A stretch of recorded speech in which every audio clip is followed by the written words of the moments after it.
शरीफ में एक कमली सी औरत रहा करती थी, बुढ़िया सी औरत थी। उसका ज़हनी तवाज़ुन ठीक नहीं था।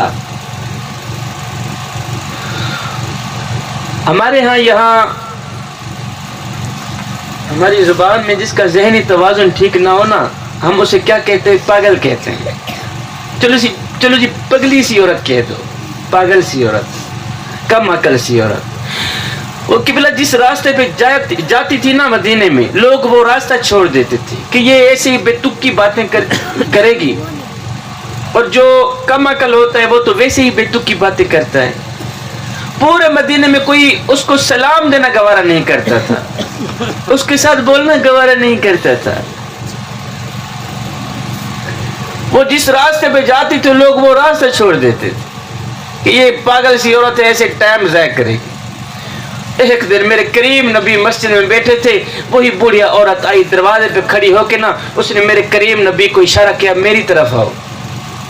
मेरे करीम नबी उठे, उस बुढ़िया के पास चले गए। जब बुढ़िया के पास गए तो मेरे करीम नबी ने फरमाया, जी क्या कहना है? उसने कहा, यहाँ कुछ नहीं कहना, बहर ये जो मैदान पड़ा है ना वहां कुछ कहना है। खैर वो कम अकल पगली सी बुढ़िया औरत आगे आगे, मेरे करीम नबी पीछे पीछे जा रहे हैं। अल्लाह। जैसे वो मैदान में गई, ऐसे ही मेरे करीम नबी को घुमाती रही, बेतुकी बातें सुनाती रही।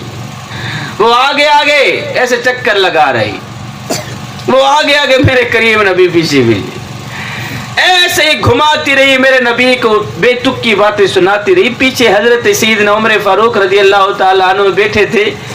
आप जलाल में आगे कहा, देखो जी इस पगली औरत के काम, मेरे नबी का नाजुक बदन, ऊपर से कड़कती धूप, नीचे तत्ती रेत, और इस पगली सी औरत की बेतुकी बातें सुनो। इसने तो मेरे करीम नबी का वक्त बर्बाद करके रख दिया, वक्त ज़ाया करके रख दिया। लेकिन उस वक्त हजरत सैयदना उमर फारूक कुछ कह नहीं सकते थे, इसलिए कि मेरे नबी खुद चलकर उस औरत के पास गए थे। किबला ऐसे ही मेरे करीम नबी को घुमाती रही, बेतुकी बातें सुनाती रही, मेरे नबी को ऐसे घुमाती रही। घंटा गुजर गए, 2 घंटे गुजर गए। जब वो औरत थकी, अपने घर की तरफ रहा ली। जब वो कम अकल औरत अपने घर की तरफ गई तो मेरे करीम नबी आए, मस्जिद में बैठ गए। जैसे ही आप मस्जिद में बैठे तो सैयदना उमर फारूक अर्ज गुजार हुए, बंदा नवाज, आप जानते नहीं है पगली सी औरत है, इसका ज़हनी तवाज़ुन ठीक नहीं है। हुजूर आपको पता नहीं है, पूरे मदीने में इसकी कोई सुनने को तैयार नहीं, इसके साथ बोलने को तैयार नहीं, पूरे मदीने में इसके साथ कोई सलाम नहीं करता। ये जिस रास्ते पे जा रही हो लोग वो रास्ता छोड़ देते हैं, इसने आके अपना वक्त ज़ाया कर दिया आपका।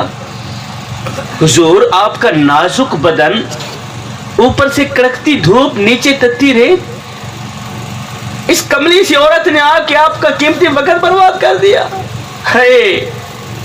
आगे जो मेरे नबी का फरमान सुनेंगे ना, मेरे करीम नबी का जो जवाब है वो सुनेंगे ना, एक बार तो लर्ज़ा तारी हो जाएगा।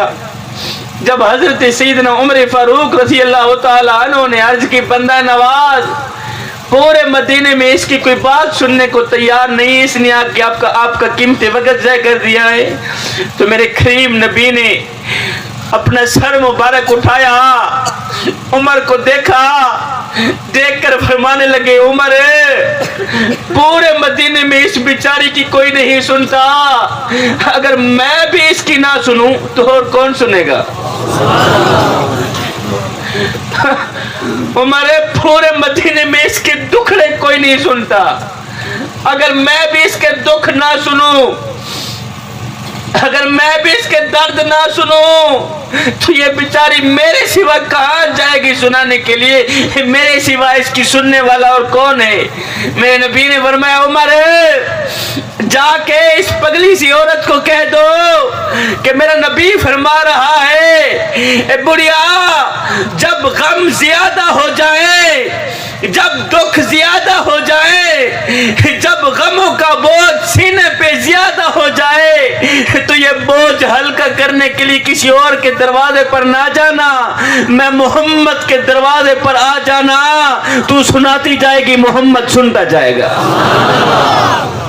میں دکھوں کے دکھ سنتا ہوں، غم زدہ لوگ کے غم سنتا ہوں، اس لیے کہ جب میں مسجد میں جاؤں تو اللہ سب سے پہلے میری سنے۔